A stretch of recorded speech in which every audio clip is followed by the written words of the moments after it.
नमस्कार, स्वागत आहे तुमचं माझ्या यूट्यूब चॅनलमध्ये, ज्याचं नाव आहे स्वामी भक्ती मराठी। येत्या 30 मार्च 2025 पासून चैत्र नवरात्रीला सुरुवात झाली आहे। तर या चैत्र नवरात्रीमध्ये देखील काही घरामध्ये घट बसवला जातो, तर काही घरामध्ये नाही, तर काही ठिकाणी फक्त सेवा केली जाते। ज्याप्रमाणे शारदीय नवरात्री खूप महत्त्वाची मानली जाते, त्याचप्रमाणे चैत्र नवरात्री देखील महत्त्वाची मानली जाते। खरं तर 4 नवरात्री एकूण असतात, 2 गुप्त असतात आणि एक चैत्र आणि एक शारदीय नवरात्री असते। या 2 आपण साजरी करत असतो।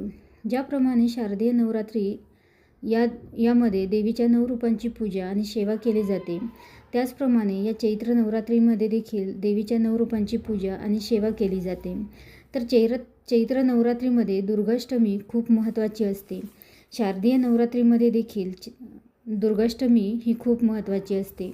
तसं तर प्रत्येक महिन्याला अष्टमी तिथी ही येते, पण शारदीय नवरात्री आणि चैत्र नवरात्रीमध्ये येणाऱ्या अष्टमी तिथीला खूप महत्त्व असते। खूप मोठा दिवस हा असतो। तर या दिवशी सेवा काय करायच्या आहेत।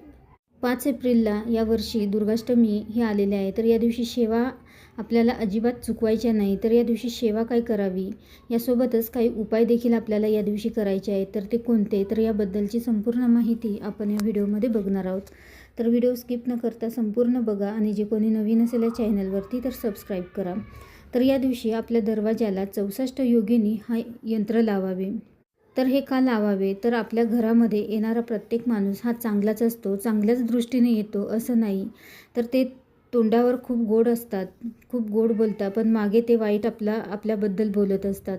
तर आपल्या घरामध्ये येणारा प्रत्येक व्यक्ती वाईट दृष्टिकोनातून काही व्यक्ती हे आपल्याकडे येत असतात आणि ते येऊ नये किंवा आलेच तर जी काही मनामध्ये त्यांच्या आपल्या घराबद्दल किंवा आपल्याबद्दल काही द्वेष असेल, तर ते या 64 योगिनी यंत्रामुळे ते आपल्या घरामध्ये प्रवेश करत नाही किंवा वाईट दोष, नजरबाधा हे आपल्या घरामध्ये येत नाही।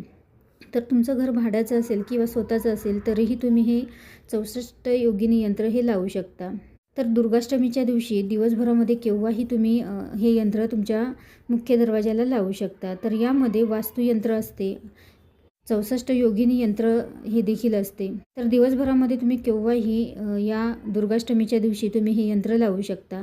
तर दुर्गाष्टमी ही 5 एप्रिलला आलेली आहे। तुमच्याकडे नसेल तर तुम्ही अवश्य हे घेऊन या आणि स्वच्छ करून पूजा करून ते आपल्या मुख्य दरवाजाला लावा, किंवा तुमच्याकडे आधीच असेल तर ते काढून घ्या, ते स्वच्छ करा, हळदी कुंकू अक्षता अर्पण करा, त्याच्यावरती सेवा करायची आहे आणि त्यानंतर ते परत आपल्याला आपल्या मुख्य दरवाजावर लावायचं आहे।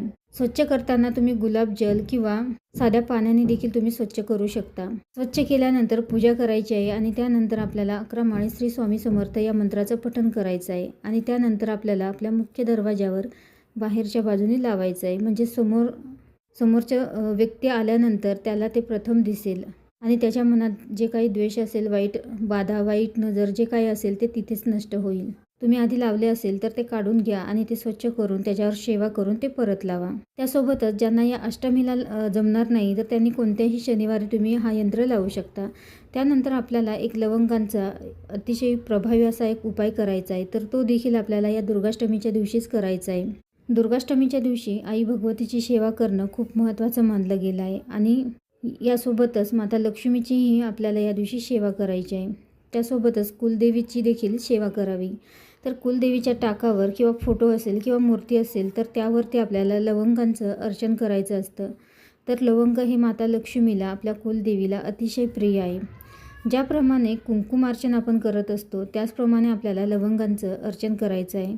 तर लवंग हे चांगले आपल्याला घ्यायचे आहे, तुटलेले किंवा खराब झालेले किंवा खंडित झालेले नसावे, फूल असलेले लवंग असावे। तर या लवंगावर हे लवंग आपल्याला आपल्या कुलदेवीला किंवा आपल्याकडे जे काही कुलदेवीचा टाक, फोटो किंवा मूर्ती असेल, तर त्यावर आपल्याला लवंगांचं अर्चन करायचं आहे। पण त्याआधी आपल्याला एक मंत्र म्हणायचा आहे। तर 99 मंत्राचं पठण करत आपल्याला हे लवंग अर्पण करायचं आहे। तर एकूण आपल्याला 11 लवंग घ्यायचं आहे आणि प्रत्येक लवंग अर्पण करत असताना प्रथम आपल्याला 99 मंत्राचं पठण करायचं आहे आणि त्यानंतर आपल्याला हे लवंग आपल्या कुलदेवीला किंवा माता लक्ष्मीची मूर्ती असेल, जे असेल तुमच्याकडे, त्याला अर्पण करायचं आहे।